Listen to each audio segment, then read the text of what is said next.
A new bill that recently passed the State House is designed to ensure more inmates are paroled after serving their minimum sentence. But not everyone in the state is supporting the legislation, including the state's Attorney General. 24 News 8's Evan Dean talked with people on both sides of this issue.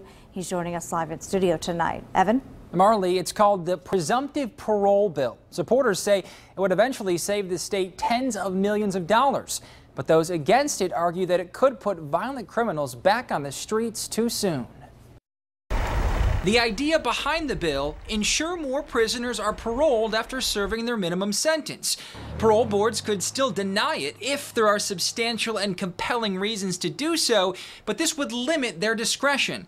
But Attorney General Bill Schuette, along with many sheriffs and prosecutors, including Muskegon counties, say this could put violent offenders back on the streets too soon. There is no crystal ball that says, whether or not this person who's being paroled is going to reoffend or not reoffend.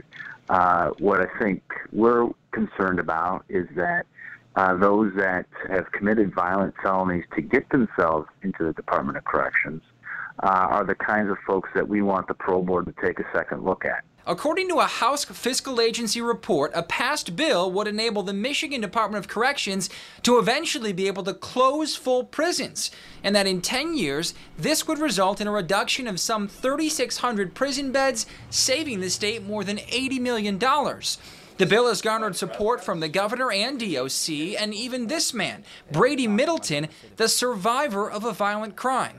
Middleton says 6 years ago he was pistol whipped, robbed, and carjacked while delivering pizzas.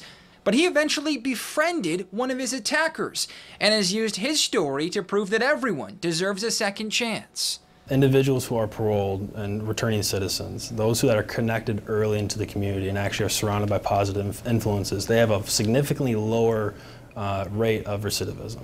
And so it really doesn't come down to the amount of time they're kept in prison. It comes down to the type of relationship they foster on the outside.